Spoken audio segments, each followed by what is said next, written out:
وفاق سنجیدہ ہو، 12 گھنٹے سے زیادہ لوڈ شیڈنگ قبول نہیں، کہیں عوام بے قابو نہ ہو جائے، گنڈاپور کی پھر دھمکی۔ وزیر اعلیٰ کے پی الیمین گنڈاپور کی زیر صدارت بجلی کی لوڈ شیڈنگ سے متعلق اجلاس ہوا، جس میں دوران صوبے میں لوڈ شیڈنگ کی تازہ صورتحال، ریکوری اور دیگر امور پر بریفنگ دی گئی۔ وزیر اعلیٰ کو بریفنگ میں بتایا گیا کہ ایک ماہ میں کے پی حکومت کے تعاون سے 1 ارب روپے کی ریکوری کی گئی، پیسکو کی تنصیبات اور عملے کو پولیس کی سیکیورٹی فراہم کی گئی۔ عید الاضحیٰ میں 0 لوڈ شیڈنگ کا وعدہ کیا گیا تھا، لیکن عمل درآمد نہیں ہوا۔ عید کے موقع پر بیشتر علاقوں میں 12 سے 18 گھنٹوں کی لوڈ شیڈنگ کی گئی۔ بجلی کی بندش کے سبب 1 مئی سے اب تک غیر اعلانیہ لوڈ شیڈنگ کے خلاف 81 احتجاجی مظاہرے ہوئے، جس میں خواتین نے بھی شرکت کی۔ وزیر اعلیٰ نے ایک بار پھر کہا کہ صوبے میں 12 گھنٹوں سے زیادہ بجلی لوڈ شیڈنگ کسی صورت برداشت نہیں، کہیں ایسا نہ ہو کہ عوامی رد عمل قابو سے باہر ہو جائے۔ وفاقی حکومت کو اس سلسلے میں سنجیدگی کا مظاہرہ کرنا ہوگا۔ صوبے میں لائن لاسز کو ختم کرنے کے لیے بھرپور تعاون کر رہے ہیں۔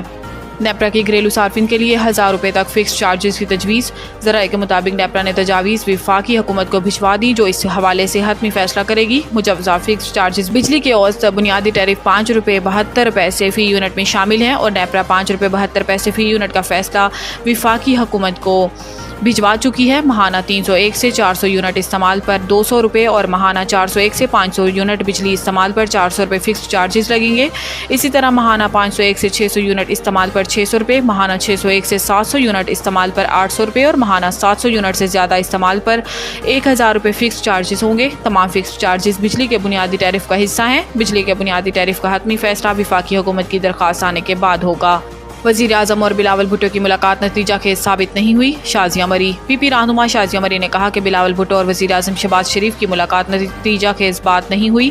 پیپلز پارٹی مذاکرات پر یقین رکھتی ہے اور آئندہ بھی ملاقاتیں ہوں گی۔ انہوں نے کہا کہ ہم کسی کو بلیک میل نہیں کر رہے، مہذب انداز میں اپنے تحفظات سے آگاہ کیا، ہمیں وفاقی بجٹ پر تحفظات ہیں۔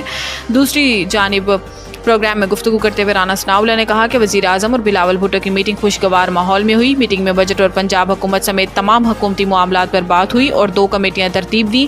کل کمیٹیوں کا اجلاس ہوگا، معاملات کا افہام تفہیم سے طے کیا جائے گا۔ عدت کیس کوئی فریق اگر نہ بھی آیا تو ریکارڈ دیکھ کر فیصلہ کروں گا۔ بانی پی ٹی آئی اور بشرا بی بی کی سزا معطلی درخواستوں پر سماعت ہوئی۔ بانی پی ٹی آئی کے وکیل سلمان اکرم راجہ اور بشرا بی بی کے وکیل محمد عثمان گل بھی عدالت کے سامنے پیش ہوئے۔ سماعت شروع ہوئی تو خاور مونیکا کے وکیل زاہد آصف نے التوا کی، سماعت کرتے ہوئے کہا کہ عدالت کچھ وقت دے دے، میں دلائل دے دوں گا، جس پر جج نے کہا کہ power of attorney WhatsApp پر منگوا لیں۔